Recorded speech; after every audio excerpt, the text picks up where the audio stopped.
औज़ुबिल्लाहिमिनश्शैतानिर्रजीम बिस्मिल्लाहिर्रहमानिर्रहीम। मुअज़्ज़ज़ सामीन और नाज़रीन, इस वक्त हम कादरी वाननात में आपको खुशामदीद कहते हैं। कादरी वाननात में मुनक़्क़दा नातिया महफ़िल मुशायरा की सदारत के लिए जनाब मोहम्मद अफजल खाक साहब तशरीफ़ ला चुके हैं। उस्ताद शायर अहद हाज़िर के मुस्तनद और कोहना मश्क शायर उस्ताद-उल-असातिज़ा जनाब मोहम्मद अफजल खाक साहब, जिनके शागिर्दों की तादाद सैकड़ों नहीं हज़ारों में है और सब के सब अहले किताब साहब किताब बन चुके हैं माशाअल्लाह। आज के चीफ गेस्ट जनाब सैयद मोहम्मद रजा गिलानी साहब उम्रा शरीफ की साथ हासिल करने के बाद तशरीफ लाए, हम उन्हें खुशामदीद कहते हैं और वेलकम कहते हैं आज की इस महफिल में, और कादरी वालिनात में आने पर उनका शुक्रिया अदा करते हैं। मेहमान एजाज मोहम्मद अमीन अज़मी साहब यहाँ तशरीफ फरमा है। प्रोफेसर साहब कई दफ़ा उम्रा की साथ हासिल कर चुके हैं अपनी पूरी आम लफ्जों में, यानी अल्लामा इकबाल की वो अशार जिसमें उन्होंने करबला के हवाले से बात की, आले रसूल के हवाले से बात की, अहले बैत अतहार के हवाले से बात की, उन सारी चीज़ों को इकट्ठा करके इन्होंने एमफिल किया है। जनाब सैयद रजा गिलानी साहब 13वीं सेंचुरी की तरफ बड़ी तेजी के साथ गामजन है। 13वीं सेंचुरी का मतलब है कि 1300 के करीब नाते अभी मेरे ख्याल 1255 के 1256 भी हो गई है माशाअल्लाह, बहुत मुबारक जी। अब अगली निसफ सेंचुरी है बहुत थोड़ी रह गई है, पहली निसफ सेंचुरी पूरी हो गई माशाअल्लाह। मोहम्मद अफजल खाक साहब, आज का जो मुशायरा यहाँ पे शुरू होने वाला है नातिया, उसके शुरू होने में अभी 10-15 मिनट बाकी हैं, तो आपसे 2-4 सवाल मैंने पूछने हैं आपकी लाइफ के बारे में। आपकी पैदाइश कहाँ पे हुई है? तहसील जड़ावाला जिला फैसलाबाद का एक गाँव है, चक नंबर 364 है जी। उस गांव का नाम क्या है? बस नंबर ही है नंबर है जी जी। आपके वालिद साहब का नाम नामी इसमें ग्रामी? राय मोहम्मद असलम खान। राय मोहम्मद असलम खान। वो क्या करते थे? जिम्मेदारा करते थे माशाअल्लाह। आप कितने बहन भाई हैं कुल? हम 3 भाई हैं और 4 बहन हैं। भाइयों और बहनों में आपका कितना नंबर है? मेरा तीसरा नंबर है जी। तीसरा नंबर है। बड़े 2 भाई क्या करते हैं, उनके नाम क्या है? नहीं, बड़ी बहन है और एक बड़ा भाई है। ठीक है। बड़ा भाई राय मोहम्मद अशरफ जी, वो पीर साहब गोड़ा शिव का फार्म है, जरी फार्म, माशाअल्लाह, तो उस फार्म पे मैनेजर हैं, इसके इंचार्ज है। इंचार्ज हैं। उधर ही गुरुड़ा शरीफ में? नहीं, उधर मुल्तान में। मुल्तान में है। तो छोटे भाई? छोटा भाई जिम्मेदारा करता है जी। आपने प्राइमरी का इम्तहान कहाँ से पास किया? अपने गांव से। मिडिल भी वहां से किया जी। और high? High government high school Jaranwala से जी। अच्छा, तो ये किस साल में आपने मैट्रिक कर लिया? 71 में जी। आपकी डेट ऑफ बर्थ क्या है? 1-1-54 में। 1-1 यानी 1 जनवरी 1954 ये आपकी डेट ऑफ बर्थ है। और मैट्रिक जो है आपका वो 60 का है, 70 का है? 70 का। 70। फिर आपने एफए किसी कॉलेज में किया? जरी यूनिवर्सिटी में दाखिल हुआ। अच्छा, तो वहां से फिर एफएससी वहां से कर ली, ठीक। लेकिन बाद में वहाँ एक झगड़ा हो गया था जिसकी वजह से कुछ लड़कों को एक्सपेल कर दिया गया था। एफएससी कर ली थी? एफएससी कर ली। वाह वाह वाह। उसके बाद प्राइवेट बीए भी किया, मैं भी फिर प्राइवेट ही किया। वरना आज आप एग्रीकल्चर अफसर होते, महकमा ज़राअत में कोई बड़ी पोस्ट पे डिप्टी डायरेक्टर वगैरह होते पंजाब में। अच्छा, तो आपने जो फिर स्कूल टीचर की जो जॉब ज्वाइन की है गवर्नमेंट की, वो किस साल में ज्वाइन की है? 76 में। 76 में? किस जगह? Gulistan colony number 2, peoples colony number 2 जी। अच्छा, उधर जहाँ पे कौसर अली था? गौसिया चौक नहीं, कौसर अली उनका और स्कूल था। मंजर फरानी वो भी किसी और स्कूल में थे। अच्छा अच्छा, उधर थे मेरा ख्याल, एक वो थे, क्या नाम उनका? गौसिया चौक वाला स्कूल था जहाँ मैं। हाँ, फिर उसके बाद कहाँ गए? फिर गुलिस्तान कॉलोनी में रहा हूँ जी। फिर समनाबाद में 10-12 साल रहा हूँ। ज्यादा गुलिस्तान कॉलोनी, फिर समनाबाद में। आपको शायरी का कब शौक हुआ, कब आपको एहसास हुआ कि आपको शायरी से शगफ है और आप शायरी अच्छे तरीके से कर सकते हैं? ये कौन सा लम्हा था? मैं 8वीं क्लास का तालिब इल्म था। 8वीं क्लास के तालिब इल्म थे? हाँ, पहली नज़म लिखी थी। नज़म लिखती? नज़म का अनुमान क्या था? वो पीर नसीरुद्दीन साहब के हवाले से थी। वाह वाह वाह, मनकबत हो गई। मनकबत थी जी। उसके बाद फिर उनको अपना कलाम दिखाता रहा पीर साहब को। ये भी उनको दिखाई? ये भी दिखाई। ओके, उन्होंने कहा सही है सारी? ओके। तो ये किस तरह सही हुई, कोई मुताला आपका बेस? नहीं, मैंने खुद ही उसको, वजन मेरे ज़हन में था, मौसीकी से चूंकि रगबत थी, मौसीकी सुनता भी था। गोड़ाशी में कवाली होती थी, कवाली सुनते थे, तो उससे रिदम जो है ना, उस पे अबूर मुझे हासिल हो गया था। वाह वाह वाह। आपको बुनियादी तौर पर ये कहा जाता है कि आप नादर जाजी साहब के शागिर्द हैं, उनसे कब मुलाकात हुई? नादिर साहब से तकरीबन 73 में मुलाकात हुई। उनके खलीफा भी आप जानशीन भी हैं और आप उनके मसरत पर भी हैं। 73 में आप उनसे बात की। इंडिया से तिलक राज पारस साहब हमें देख रहे हैं जी।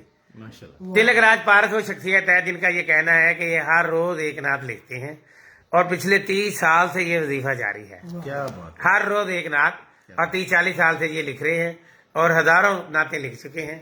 आपने भी कोई नात इनकी पढ़ी होगी? राज साहब मेरे बड़े अच्छे दोस्त हैं, मैंने मेरे मिसरे पे भी लिखी थी दिल इनके कई कलाम पढ़े हैं, बहुत अच्छा लिखते हैं। और इनका एक अपना चैनल भी है, उस पर भी मेरे कलाम अक्सर जाते हैं और इनके कलाम माशाल्लाह पढ़ने में बड़ा मजा आता है, बहुत खूबसूरत। मुझे तो यूँ लगता है तिलक राज पारस जो है शहर नात से ही है, फैसलाबाद से ही है। ऐसे ही ऐसे जब नाते लिख रहे हैं तो यहाँ के शायरों से दोस्ती भी है। बिल्कुल। और आपने बताया कि ये अमीन अजमी साहब के मिसरे पर भी कमरे से दिल के कमरे से सनाओं की महक आए सदा। सदा पर भी ये लिख चुके हैं माशाल्लाह। ये मैं इनका बड़ा ममनून हूँ कि इन्होंने बड़ी मोहब्बत से अपनी वो नात मुझे भेजी थी। बड़ा एक नात इन्होंने फकीरान मुस्तफा में कोई हो रही थी, वहाँ मुशायरे में लाइव भी पड़ी थी इंडिया से। वो किसी का मिसरा ये था? मेरे मिसरे में पड़ी थी। आपके मिसरे पे? ये मेरे मिसरे पे लाइव पड़ी थी और मैंने इन्हें कहा था कि इंशाल्लाह मैं आपको जरूर उस वक्त कॉल करूंगा, और इनकी मोहब्बत है कि इन्होंने उस वक्त वो लाइव कॉल जो है वो। जी, हम बात का सिलसिला वही से शुरू करते हैं। सर मुराद हाशमी साहब भी हमें देख रहे हैं, फैसलाबाद से मुराद हाशमी, ये हमें देख रहे हैं। अच्छा, अब आप बताइए कि जो 74 में मुलाकात आपकी हुई है नादिर जाजी साहब से, वो कहाँ पे हुई? उनके घर है, उनका घर किधर था? बकर मंडी के पास? बकर मंडी के कौसराबाद में। जी, कौसराबाद में था। तो कौन लेके गया आपको वहाँ? मेरे उस्ताद थे गवर्नमेंट हाई स्कूल जड़ावाला में पढ़ाते थे, खुर्शीद आबिद साहब। खुर्शीद खुर्शीद अहमद आबिद। आबदी उनके भाई तो नहीं थे वो जो शायर हैं एक? नहीं हामिद साहब? नहीं, उनके भाई नहीं। हामिद भी है ना क्या? हामिद साहब बहुत हो गया, लेकिन उनके भाई नहीं है। वो कौन थे? बशीर अहमद? बशीर अहमद है। अच्छा, ये खुर्शीद साहब। खुर्शीद आबिद है। एक उनके आबिद साहब बशीर अहमद के भाई थे, उनका नाम था आबिद। आबद, वो मुझे याद। ये खुर्शीद अहमद आबिद, तखल्लुस इनका नाम है, खुर्शीद और तखल्लुस आबिद करते हैं। जी जी, तो ठीक है। वो चूंकि नादिर साहब के शागिर्द रहे, तांदला वाला में पढ़ते रहते हाई स्कूल में नादिर साहब के पास। जी जी। तो वो मुझे नादिर साहब के पास लेके गए थे। अच्छा, उन्होंने बकायदा कहा कि आप इनकी इस्लाह करें, ये शायरी में आपके बिल्कुल। जानवे तलम्बस नादिर तय साहब किया? को- बिल्कुल बिल्कुल नादिर साहब को अपना कलाम सुनाया, और फिर जब भी मैं लिखता रहा उनको दिखाता रहा, उनकी इस्लाह वो देते थे और इस्लाह शायरी के असरार रमूज बताते थे। जी खाकसा साहब, मुझे यूँ लगता है कि उस वक्त ये होता था कि पग लेके आते थे, एक कपड़े का टुकड़ा पग उस्ताद के सर पे बांधते थे, एक मिठाई का डब्बा लेके आते थे, और बाकायदा ये इस बात का ऐलान होता था कि मैं इनका शागिर्द हूँ। मिठाई का डब्बा तो मैं ले गया था, ले गए लेकिन थे। पाक का सिलसिला नहीं। हाँ जी, ये उस वक्त ये भी था, लेकिन आज के दौर में ये सिलसिला बिल्कुल ही खत्म हो गया है। आजकल तो ना ये रवायत रही है, ना उस्ताद अपने आप को उस्ताद मानते कोई हैं, ना उस्ताद शागिर्द। कहलाना पसंद नहीं करते, कुछ लोग शागिर्द कहलाना पसंद नहीं करते। कुछ शागिर्द जो है वो उस्ताद से आगे निकल जाते हैं, बाद में कहते हैं मैं तो रास्ते में ही से मिला था। कभी कभी मशवरा कर लिया। हाँ, कभी कभी मैंने इससे एक दफा मोटरसाइकिल का पंचर लगवाया था, और वरना मेरी मोटरसाइकिल तो खुद ही भागती है। और मैं समझता हूँ कि ये इनकार होता है उस्ताद का। हर बंदे का कोई ना कोई उस्ताद होता है, बेशक शागिर्द उससे आगे भी निकल जाए, उसे मानना चाहिए, मानना चाहिए। तस्लीम करनी चाहिए कि उस्ताद का हक है बजा फरमा कि माना जाए। ये बिल्कुल कादरी साहब आप बजा फरमा रहे हैं कि जिनसे शगफ हासिल हो, जिनसे फैज मिला हो, उनका इतराफ करते रहना चाहिए। कुछ लोग ऐसे होता है कि एक कौन भी दुकान से मिला, बाद में दूसरी दुकान पे चले गए, फिर तीसरी दुकान पे चले गए, फिर चौथी पे चले गए, पिछली वाली दुकानों को भूल गए। आजकल फेसबुक पे व्हाट्सएप के जरिए इस्लाह का सिलसिला शुरू हुआ है।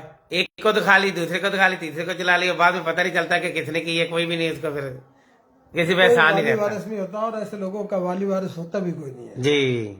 बेउस्तादे होते हैं और बेउस्तादे ही रहते हैं। वकास अंजम भी हमें देख रहे हैं। मांगे तांगे के अशार कब तक सुनाएंगे। जी जी, कासिम हादी साहब हमें देख रहे हैं, हाफिज अली देख रहे हैं, वकास अंजम हमें देख रहे हैं, और ये इस मुशायरे को लाइव देख रहे हैं, आपकी गुफ्तगू को, आपके इस इंटरव्यू को, और आपकी गुफ्तगू को पसंद भी कर रहे हैं। आपने ये बिजा कहा कि वो कब तक करेंगे। एक दफा ना मैंने कहा कि यहाँ पे हो रहा है काफियां लिखने का, किताब लिखी जा रही है काफियां की, और मैंने दिलशाद चंद के पास बैठे हुए ऐसे ही कह दिया, काफियां वो लिखेगी जिनके उस्ताद जिंदा हैं। वो चौंक के, क्या मतलब? मैंने कहा जिनके उस्ताद मर गए हैं ना, फौत हो गए हुए, वो काफियां नहीं लिखेंगे। वो कहता ये कैसे? मैंने कहा मेरी यही बात काफी है। और बाद में दुरुस्त हुआ, बहुत बड़े बड़े शायर थे, किसी ने नहीं काफी लिखी, सिर्फ जिनके उस्ताद जिंदा थे ना उन्होंने काफी लिखी। और मैंने कहा पता चल गया कि ये किसने लिखी है, ये काफी कहाँ से आई है। आजकल लोग किसी को चाय नहीं पिलाता, वो उस्ताद से काफी ले आते हैं। फिर उसके बाद अच्छा, एक और बात मैं देखना चाहता हूँ, आपके कलाम में फारसी की बड़ी गहरी गहरी जड़ें हैं, बहुत गहरी। اتنا گہرا رچاؤ ہے فارسی کا کہ یوں لگتا ہے جیسے آپ ایران میں پیدا ہوئے ہیں اور آپ اہل زبان ہیں اور فارسی دان ہیں. آج جس دور میں لوگوں کو اردو بھی نہیں آتی، آپ کی فارسی اتنی پختہ ہے، اس کی کیا وجہ ہے؟ اس کی وجہ یہ ہے کہ میرا روحانی تعلق گوڑا شریف سے تھا، دربار عالی ماشاء گوڑا شریف. تو پیر نصیر الدین صاحب کے ساتھ خصوصی تعلق تھا. تو وہ چونکہ فارسی پہ بڑا عبور رکھتے تھے، جی جی ان کا فارسی کلام بھی ہے. آغوش حیرت ان کی وہ روایات کی ایک کتاب ہے، آغوش حیرت. ہاں جی ہاں جی ہاں جی، اگوش حیرت. وہ تہران یونیورسٹی میں شامل نصاب ہے جی. واہ واہ واہ. تو پیر نصیر الدین صاحب کی. پیر نصیر الدین صاحب. واہ. تو ان کے ساتھ چونکہ بیٹھنا اٹھنا بہت زیادہ تھا، ان کا رنگ جو تھا وہ غالب آ گیا، اور فارسی جو ہے وہ سیکھی ان سے ہے. واہ واہ. ان کی ایک نعتیہ کہتا دی ہما اوست، وہ بھی وہ اردو میں ہے، نام اس کا نام فارسی میں ہے لیکن اردو میں ہے. فارسی بہت ابوتا ہے پیر صاحب. یہ اقبال کا مصرع ہے دی ہم اس، ہاں علامہ اقبال کا. ہے نا؟ اگر بہو نہ رسیدی تمام بول حبیب تمام بھول حبیز. عجم ہنوز نہ داند رموز دی ورنہ ز دیو بند حسین احمدین چے بل اجبیس.